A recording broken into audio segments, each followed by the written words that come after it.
The world knew him as the Black Mamba, a cold-blooded assassin on the hardwood.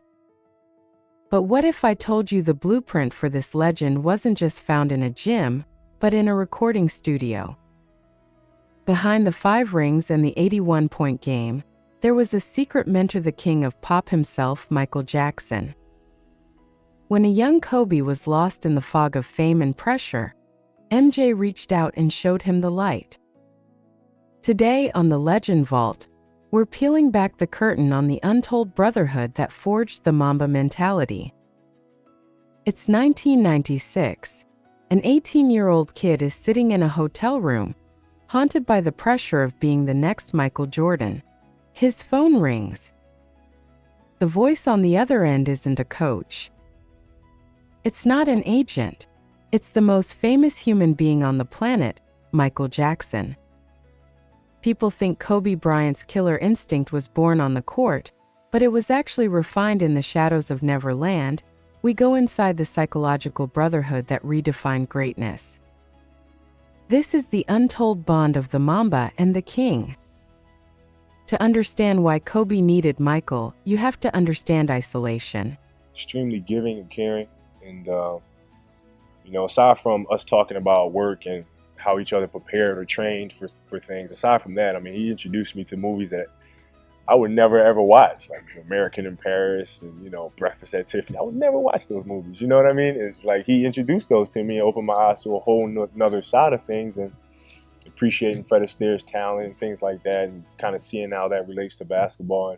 And we used to have those conversations all the time, and he's just such a giver and just a beautiful person. Kobe, did you know that Ron probably considered himself the biggest Michael Jackson fan? Did you ever talk about Michael Jackson? No, we never talked about it. I understand that number 37, though, came from somebody that tweeted him, I guess, and suggested the number 37 because of how many weeks Thriller was number 1. So that's pretty cool. So you were always a big fan of his music, though, growing up, with Michael as well? Michael Jackson? Yeah. Oh, of course. I was one of the 65 million people that bought that Thriller album. No question. Kobe was an outsider. He didn't hang out with teammates, he didn't go to clubs. He was obsessed. The world called him arrogant. But Michael Jackson saw something else. He saw a mirror image. MJ knew what it was like to be at the top and be completely alone. He reached out to Kobe not to teach him a jump shot, but to teach him how to protect his mind. He told Kobe, "Don't change for them. Let them call you a monster. Monsters win." Kobe became a student of MJ's artistry. Y'all know that nobody ever gave on stage like Michael Jackson. But Michael was also a true humanitarian who gave just as much off stage as he did on the stage. Michael and his family came from humble roots, and Michael always cared very deeply for those in need.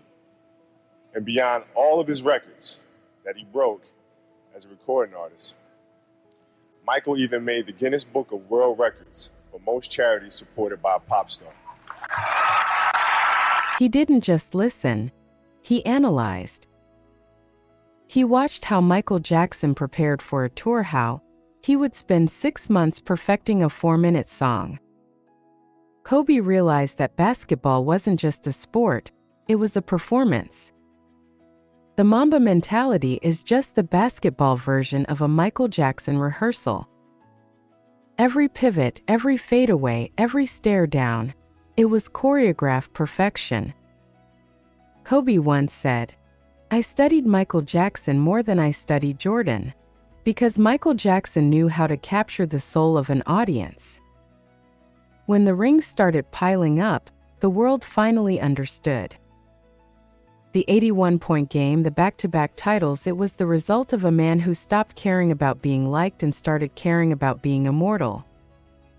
Every time Kobe faced a wall, he'd remember MJ's advice.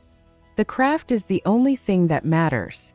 They were two titans of different industries, but they spoke a private language of discipline that nobody else could translate. This is not in the documentary, but I heard that you were at one time friendly with Michael Jackson. Yes. When was this? When I was 18 years old, 19 years old, 20 years old. And what did that mean, being friends with Michael Jackson? Well, he really, showed me his process and how he sold 50 million albums off of Thriller. Like, he showed me how he composed songs, how he structured them, how he trained, who inspired him. I'd never even heard of Fred Astaire until he actually showed me. And he walked me step by step through things that he learned from them and how it made him a better entertainer. How he studied the Beatles, how he broke down every single note and felt like there was a certain emotional connection with each chord. It's just fascinating stuff. Like, I thought I was working hard until I met him, and I was like, yo, dude. January 26, 2020. The world lost more than an athlete. It lost a philosopher of hard work. The shockwaves hit every corner of the globe, from the football pitches of Europe to the cricket grounds of India.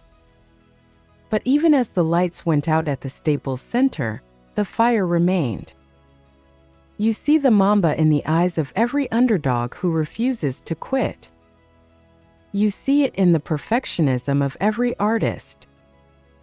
Kobe is gone and Michael Jackson is gone, but the obsession they shared, that is immortal. True legends don't die. They become the air we breathe.